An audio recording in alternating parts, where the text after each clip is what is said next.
Right now, society, through its various governments, is grappling with the question of how to deal with crypto. Will it be an open, free for all of innovation or a tightly regulated, finely controlled, highly licensed industry like banking? Certainly, different governments will come up with different answers and they'll hit different points on that spectrum. What's certain is that in the major Western democracies, we are likely to have our crypto liberties curtailed, at least to some degree. The most decentralized parts of crypto will, by design, be the most resistant to this government control. Conveniently, on chain code on a highly decentralized blockchain like Cardano embodies that resistance as well as a status as a type of expression that many Western democracies may want to protect under freedom of speech. That means that Cardano dApps with separate front ends may be some of the best shelter we will be able to find from the coming storm of government control. But what would that entail? Ready? Let's go.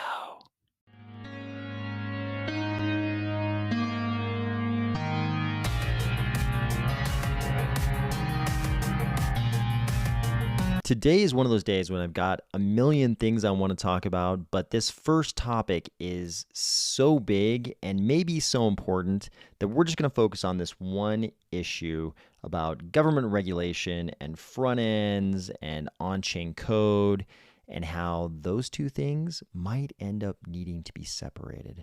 If your first complaint when you saw this image was, hey man, you can't be showing us a Snowden cabin, it's Halloween. Halloween is an autumn holiday. It's still autumn. There's no snow yet. True, but this is about the coming storm. This is a future storm. Or if you're finding value in these videos each weekday, please consider delegating to the Army of Spies stake pool, ticker AOS. Allow me to introduce you to Eric Voorhees. If you've been in crypto as long as I have, you'll know him as the founder of Shapeshift. If you have no idea what Shapeshift is, just know he's an old school crypto guy who's been around for a long time, who really believes in that whole ethos of crypto that I talk about a lot on this channel.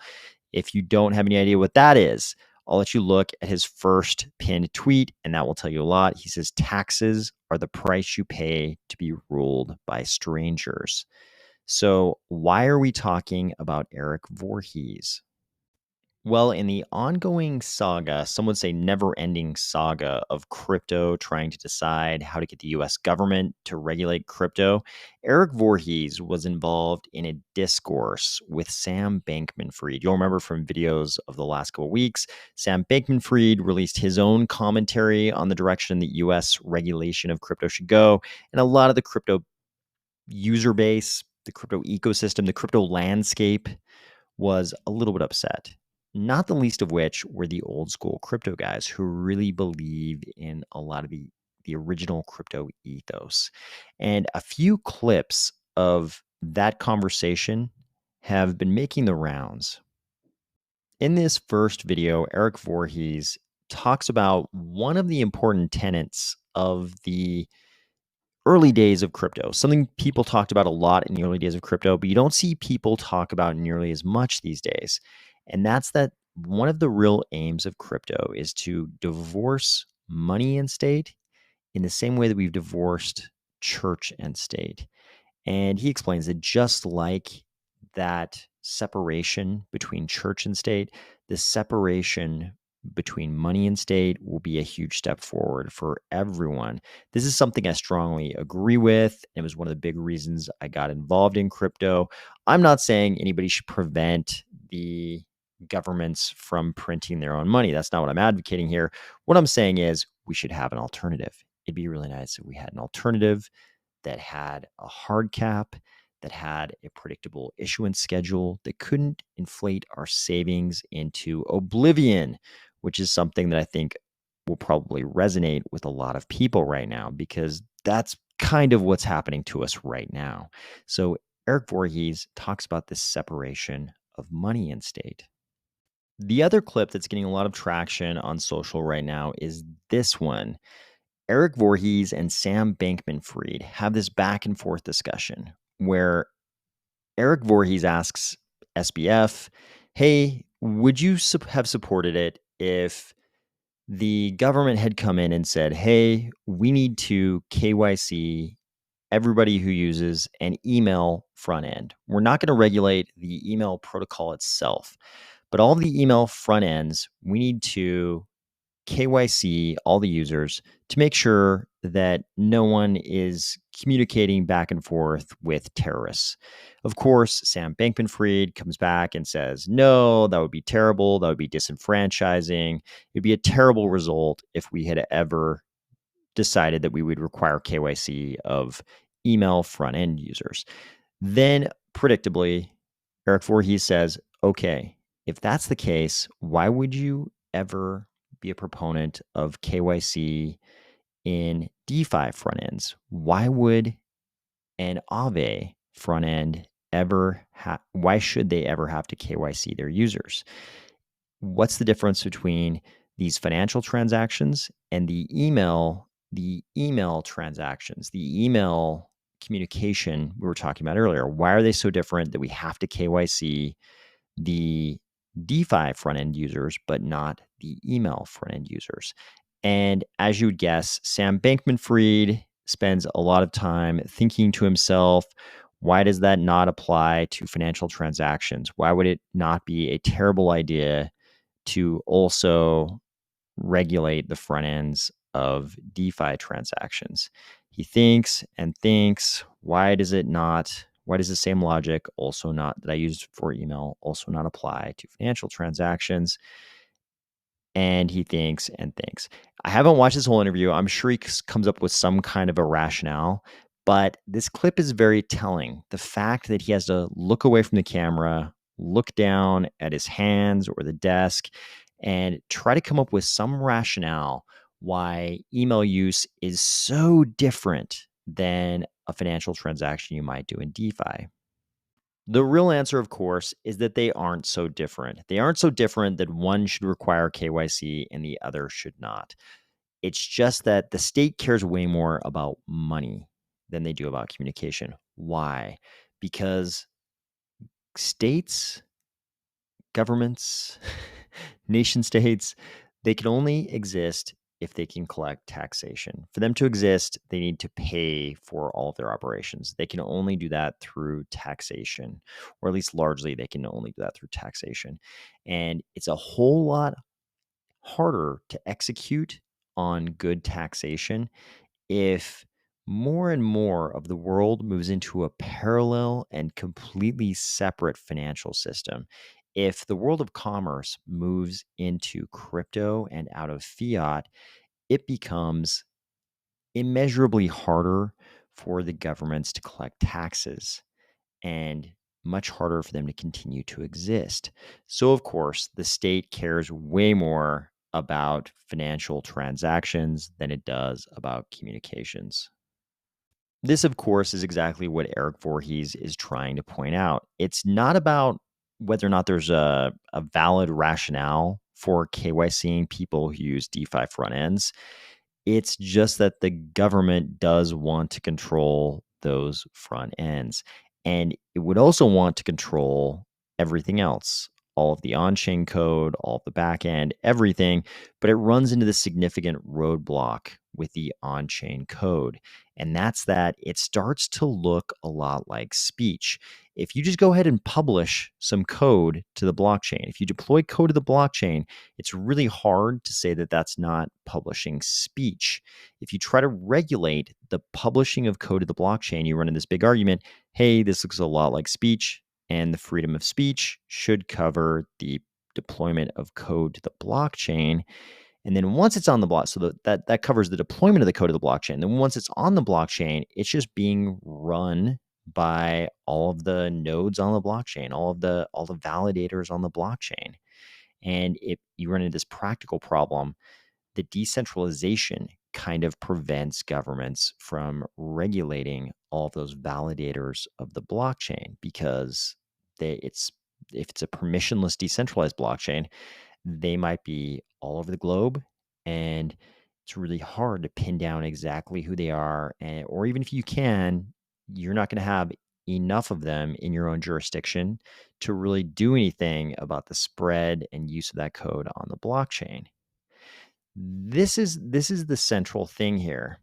The centralization is the decentralization is the piece that makes blockchains resistant to government control. The front ends don't have the same resistance because what are they largely? They're websites or mobile apps that run off servers, and they're run by companies that are run by individuals. Those are very easy targets for government regulation and control. Governments are used to dealing with companies that run websites. This is normal, everyday stuff for them. So now we know that the problem is the same thing it's always been: centralization. The governments are going to want to regulate and control the front ends in crypto because they're centralized and they're easy to regulate and control compared to the decentralized blockchains themselves, at least to the extent that certain blockchains are decentralized, like Cardano, and certain other ones are not. So that's the problem. What's the answer? Well, Arminio of Ergo here tells us exactly what the answer might be. He says, it seems the most reasonable design is to push for headless dApps, local front ends, local code, local computation. So, what are headless dApps and why is that term familiar? Well, you might remember headless dApps from clear back in December of 2020 in this video from Robert Kornacki when he was still a part of Emergo before he left for DC Spark. In this video, he explains that the situation we have currently in crypto involves usually the same company, usually the lab entity, creating the smart contract protocol, the protocol that gets deployed to the chain along with some off-chain code. And then that same lab will often set up the front end, the whole user interface, the whole user experience, the way the user interacts with that backend code or that off-chain code and that on-chain code, the whole back end of the dApp. But he says there's a problem in that we've got the on-chain code, which is very decentralized, like we described, being run by validators all across the globe, usually permissionlessly. And then we've got this front end that's just being run on servers or AWS, something like that. It's pretty centralized, the way the front ends of all of our decentralized apps, and I'm doing air quotes with my fingers, decentralized apps run. The front ends are all basically just websites being run on AWS or elsewhere, but in many ways, extremely centralized. So he says, why don't we try something new? Why don't we have the lab entity write the smart contracts, write the off-chain code, but then we'll have front-end implementers create the user interface. So you could have the DeFi platform that exists on the chain along with some back-end code and some kind of a library that front-end implementers they can point their front ends at. They can just kind of connect their front ends, create their front ends however they want, connect it to all of the back end of the dApp, all of the on-chain code and everything else without even having to understand how the smart contracts work. They can just be normal front-end implementers, and then hopefully we'll get enough front ends for every on-chain platform that the front end can also be decentralized. Of course, in his mind, you have to have some kind of incentive for the front end implementers. They're not going to do this for free. So he says, you might bake a fee into the code for the front end implementers so that when they create their transactions to interact with the smart contracts, they just include in their front end will just include an account, an address, a wallet, to be sent to the smart contract, and then some small piece of the fee for whatever's happening on the protocol can go to the front end implementers, and then the front end coders will have some incentive to actually create those front ends. So this is what's described in this video, and even at the time when this first came out, I thought it was a very, very interesting idea. But now in the context of this discussion about what would survive the regulatory storm that might be coming for us. I think we have to think about this in a different way. Instead of the types of headless dApps that are contemplated in this video with a fee going to the front end implementers, we have to think about something a little bit different. Arminio sums it up well here. He says, what we really need are local front ends, local code, and local computation. What we need is something that looks a lot more like Daedalus and a lot less like a centralized website being run on centralized servers by a centralized corporation. Why is the Daedalus situation better? Daedalus is much harder to regulate than the front end of some DeFi platform being run by a corporate entity on an AWS. Why? Because when IOG publishes the code for Daedalus and then you download Daedalus, it looks a lot more like that free speech scenario where a developer publishes code to the blockchain and it's run on a decentralized basis by validators around the globe. Same thing with Daedalus.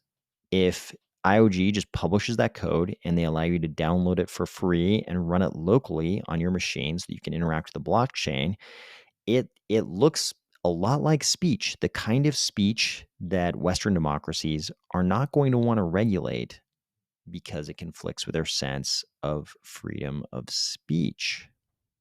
On a practical level, it's also much harder to regulate something like Daedalus. So even if they said, hey, IOG, you can no longer host Daedalus for people to download, it's very easy for anybody in the world to just mirror that code and allow people to download it from other locations. And once people have downloaded the code, it's extremely difficult for the government to figure out who has that code on their machines and to go around and force them to delete it off their machines. It's super different than the scenario where the centralized lab entity is running a website on AWS. Super easy for them to just go to the lab entity or go to Amazon and say, hey, illegal transactions are happening via this website. This website is helping people to execute illegal transactions. That is a violation of our laws and regulations. Of course, this doesn't solve the other problem. How do the developers actually get paid? If they do it this way, if they deploy all of the backend code and then they just post the code for the Daedalus type interface that individual users will download and run locally, how do they actually get paid? So the way developers currently like to get paid is they create a token, a fungible token related to the platform, and then they keep 20% for themselves. And we already know that the regulators will go after those founders and the lab entity for keeping that 20% and making money that way. This doesn't solve that problem. But what I do know in crypto is that the people creating projects will always find some way to get paid. So we'll see what the next evolution in founders and developers getting paid for their creations will be. But I have a feeling if this were to play out, if regulators were to come down super hard on crypto projects in general and everything moved to something that looked like this, deployment of all of the back end and then deployment of a front end that was a local front end that you download and then you run locally, I'm sure and then if the regulators still go after the developers for creating a token and hanging on to some percentage of the token, then I'm sure we'll have another wave of crypto where people find a completely different way to get paid for their efforts. But we'll see how that goes. I hope you're having a fantastic Halloween. This video comes out on Halloween. So I hope whatever time zone you're in, I hope you're having a great Halloween. You had a great Halloween or you're about to. Hope you're having fun somewhere in the world, and I'll talk to you tomorrow.